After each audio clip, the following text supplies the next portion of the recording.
Hello and welcome to my YouTube channel. I am Professor Junaid Shafi from PGC Phalwar.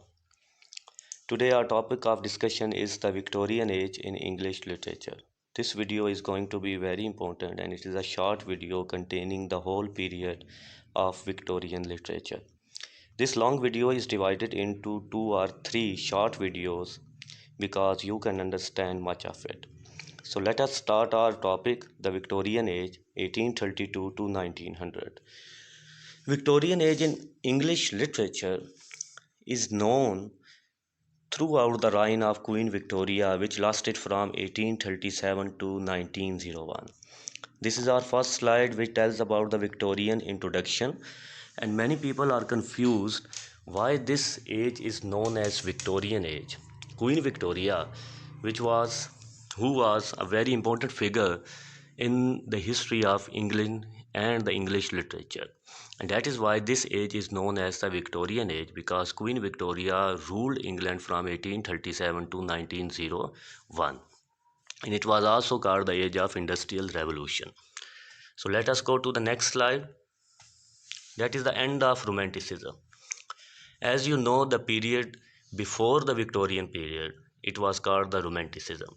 It was started in 1798 from the publication of lyrical ballads of William Wordsworth and St. Coleridge, and it was ended on almost 1832 when the Victorian period was started. An end of romanticism, as you are seeing this slide, 1815, Wordsworth wrote his last great poem, White Doe of Royston, and after that Wordsworth wrote nothing of the merit. 1817, Coleridge fell addicted to opium and wrote almost nothing. It was also the signal of end of romanticism. 1820, Scott, fervor and passion were gone to dogs. 1821, Keats died. 1822, Shelley died. 1824, Byron died. Unfortunately, the younger generation of romantic poets passed away too young and leaving the field barren. That was the end of romanticism.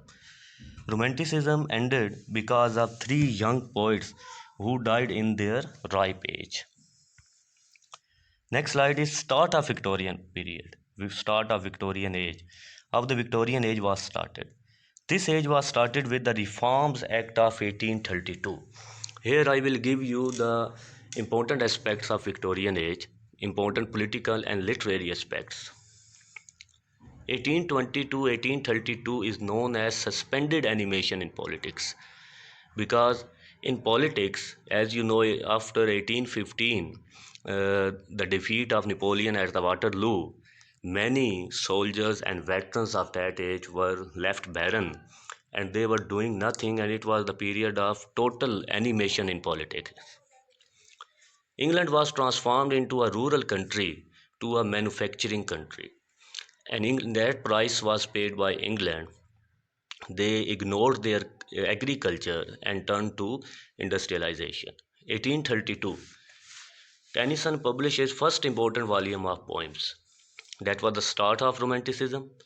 In literary age, 1833, Carlyle Salter is artist. 1833, Dickens sketches by Bowes. 1837, Thackeray started his literary career. 1837, Queen Victoria ascended the throne. 1842, Browning published his dramatic lyrics. And that was the start of Victorian age, and the Romanticism was ended because of the 3 young poets were died in their ripe age. So let us move to the next slide. It is very important. It is about the Victorian period. As you are seeing, this Victorian period, which lasted from 1837 to 1901. So what happened at 1837? Queen Victoria comes to the throne. And what happened in 1901? Queen Victoria dies. So that was the age lasted of more than 60 years. Queen Victoria comes and Queen Victoria dies. And between that, the literature of that century is called the Victorian age. So what happened at June 1822? Income tax is introduced. What happened in 1854? The Crimean War begins, on which Tennyson had written a very beautiful poem on Crimean War. 1869, Suez Canal opened. 1880, Education is made compulsory for children under 10. 1838, slavery abolished in England. It was a very complicated issue, the slavery which was abolished in 1838. 1842, September 1842, Irish potato famine begins. 1859, Charles Darwin on the origin of species. In 1859, Charles Darwin wrote his masterpiece, Origin of Species. And in the same year, Karl Marx wrote Das Kapital. 1870, rights to tenants and rights for women to retain property after marriage has been introduced, and it was also called the modern age. And at last, 1901, Queen Victoria dies, and that was the period which lasted from 1837 to 1901. Let us go to the next slide. Other features of this period, that is the Queen Victoria photograph, an age of transition and change. This age was also called the age of transition and change because the change was happened in industrial revolution and also a change in English literature, which has become more sophisticated and beautiful.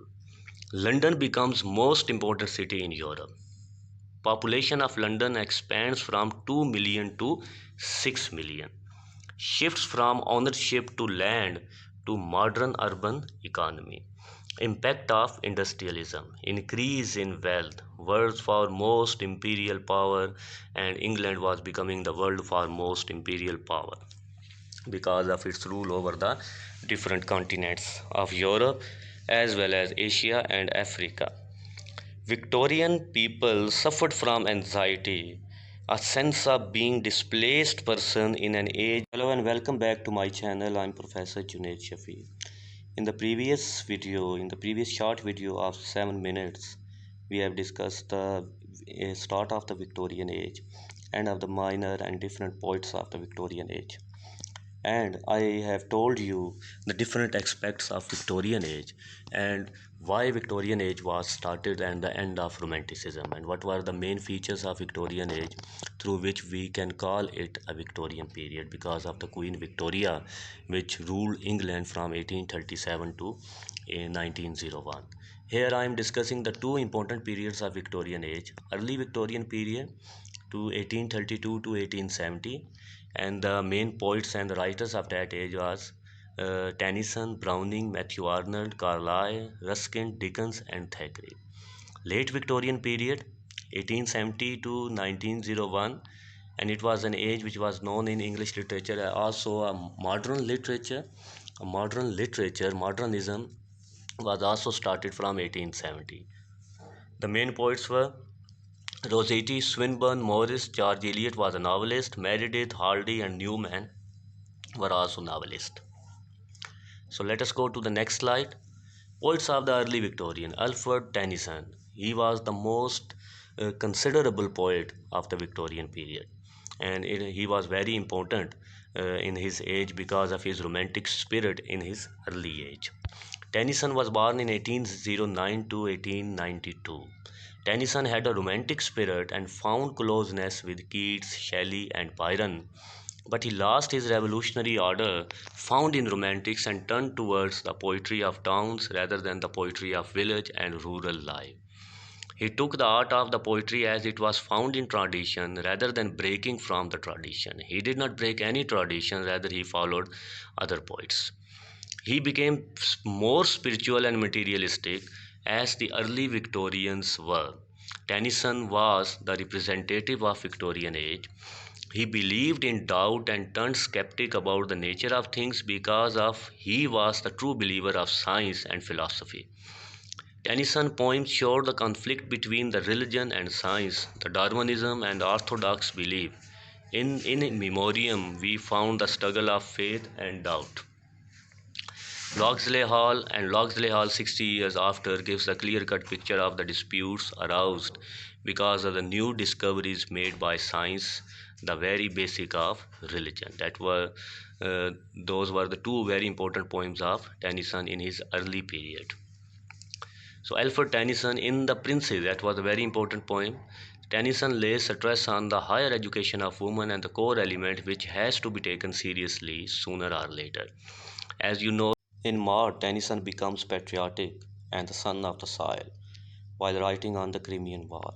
In the Idylls of the Kings, Tennyson became the social reformer and wrote on the problems faced by common people. Tennyson was the poet of changing moods and spirit of human beings. He let him change himself with time rather than static and affiliated. Tennyson was the poet of law and order, liberalism and fundamentalism, careful and extravagant, spiritual and materialistic, and above all, the true soil of Victorian complexities in art and politics at the same time. Tennyson was the greatest artist of his time in terms of poetry and sociology. He understood the society and its people minutely. He always tried to write on those topics which were of varied interest. Tennyson is regarded after Shakespeare in form, content, and diversity of thought. That was the brief introduction of Alfred Lord Tennyson, who was a very important figure in the Victorian age. So let us move to the next. Robert Browning, 1812 to 1889. He was also a very important poet who introduced in English poetry dramatic poetry. Browning is not ranked as great a poet as Tennyson, but after the death of Tennyson, he is considered superior to Tennyson because of his depth and originality. Here we are discussing the difference between the Tennyson and Robert Browning. Tennyson in his age was the greatest poet of all, but Robert Browning was considered a minor poet. But after the death of Lord Tennyson, Robert Browning was considered a considerable great poet as compared to Lord Tennyson because of certain things. Tennyson gives importance to form and content, and his poetry becomes teaching, whereas Browning only focuses on content rather than form. So, in this sense, we can say Tennyson was the blind follower of form and content, and Browning was only following content. For Browning, meanings were more important as far as the meter, rhyme, and blank verse. Tennyson's style is more attractive and sophisticated and civilized, but Browning writes roughly and ugly, as his meanings lie hidden most of the time. Browning does not preach anything, he shows both the sides which are open for mankind. In this sense, we can say Tennyson was some sort of a preacher or a religious person. Browning was more revolutionary in his spirit. Tennyson speaks about the moral law. He also has a faith on arrangement of ideas and lying beneath the law of nature. Browning, on the other hand, believes in that fate is subordinate to human will. Because of this eminent will and optimism, Browning is far more superior to Tennyson. So, in this sense, Tennyson only touches Shakespeare in form and diversity of thought, but Browning is touching Shakespeare very nearly because Browning believed on the supremacy of character, not on fate. Tennyson is lyrical while Browning is dramatic. Browning himself becomes the central character in his poem, and that was the new thing happened in English poetry, that a writer or a poet becomes a central figure in his poem or poetry. So Matthew Arnold is the next poet. He was also known as a critic. Matthew Arnold was unlike to Tennyson and Browning. He came under the influence of Wordsworth as he disliked Keats and Shelley. He followed the standard of poetry which was serious and subtle. Arnold was the great critic of poetry. He also belonged to the rare category of critic who is a poet also. His poetry shows the conflict of the age with reason and doubt are the main forces behind that. He says that poetry is the criticism of life. That is a very important definition of poetry, which came from the pen of Matthew Arnold. Poetry is the criticism of life, and it should remain plain, smooth, simple, like the running of water, giving pleasure to everyone wherever it passes. His poetry is prosaic. He wrote in a prosaic manner that his poetry lacks the emotions and fervor of the romantic spirit. So, what happened next? Now, a list of the early Victorian period.